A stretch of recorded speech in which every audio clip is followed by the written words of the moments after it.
ওই বিশাল আকাশের কষ্ট কি মানুষের চেয়েও বেশি? ইচ্ছে হলেই তো আকাশ আর জমে থাকা কষ্টগুলো বৃষ্টি দিয়ে ঝরিয়ে দিতে পারে।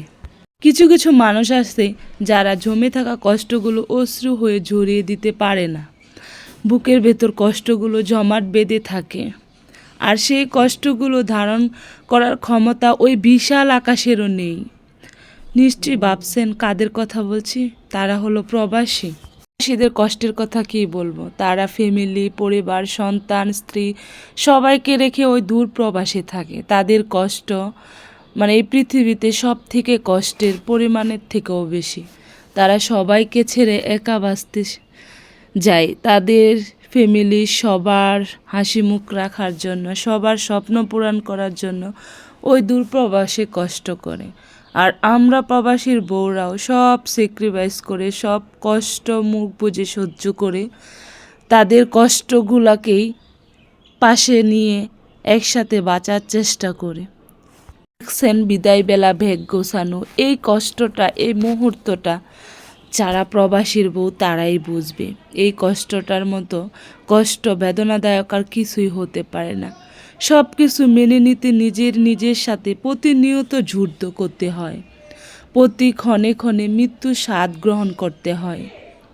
খুব করে চাওয়া জিনিস যখন না পাওয়ার খাতায় পড়ে যায়, তখন পৃথিবীর শ্রেষ্ঠ কিছু হাতের মুঠোয় এলেও পাওয়ার ইচ্ছেটা মরে যায়। আসলে স্বামীকে বিদায় দেওয়ার মুহূর্তটা কতটা কষ্টের সেটা তো একমাত্র প্রবাসীর বউরাই জানে। ক্যালেন্ডারে পাতা শেষ হয়ে যায়, কিন্তু অপেক্ষা শেষ হয় না।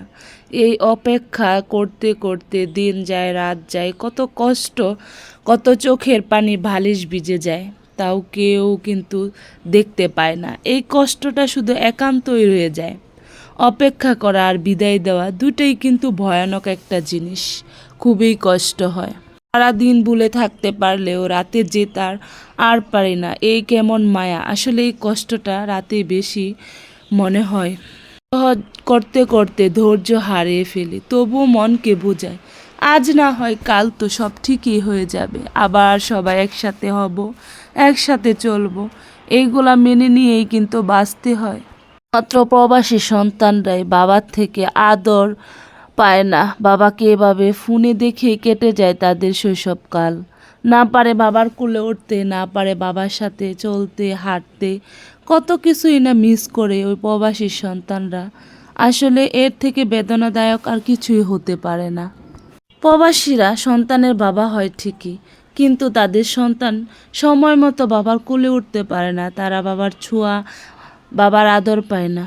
এটাই প্রবাসীদের সন্তানের জীবনে। তারা বাবাকে অনেক মিস করে, অনেক কষ্ট করে তাদের বাবার জন্য। বাবা প্রবাস যাওয়া কিছুদিন পর থেকেই কবে আসবে কবে আসবে বলার নামই হচ্ছে প্রবাসীর সন্তান। আসলে আমার ছোট্ট বাবাটাও তার বাবাকে বারবার বলতেছিল, বাবা তুমি কবে আসবা, আমাকে নিয়ে যাও তোমার ব্যাগে করে। সে এতটা পরিমাণ বাবার পাগল, তার বাবাকে এক মুহূর্তের জন্য ছাড়ে নাই। সে প্রতিটা মুহূর্ত তার বাবার সাথে কাটিয়েছে। এই যে কয় মাস ছিল, এই কয় মাস আমার কাছে আশেপাশেও আসে নাই। সে তার বাবার সাথেই ছিল প্রতিটা মুহূর্ত। সে তো বারবার বলতেছিল যে আমাকে তোমার ট্রলিতে করে নিয়ে যাও, আবার তুমি কবে আসবা, কবে আমার সাথে একসাথে থাকবো। আসলে এই কষ্টগুলা মানে আমার চোখের সামনে যখন আমার সন্তানরা বলে, তখন কিন্তু খুবই কষ্ট লাগে। আর আমার এই ছোট্ট বাবার কষ্টগুলো দেখে আমার ভিতরটা পুরো ফেটে যায়। ওর কষ্ট আমি সহ্য করতে পারি না। ও রাতে ঘুমিয়ে ঘুমিয়ে ওর বাবার কথা বলে, মানে ও আমার হাতের ঠিকই শয়, কিন্তু ও যে ওর বাবাকে কতটা মিস করে সেটা আমি দেখতে পাই। ওর কষ্টগুলো আমি সহ্য করতে পারি না।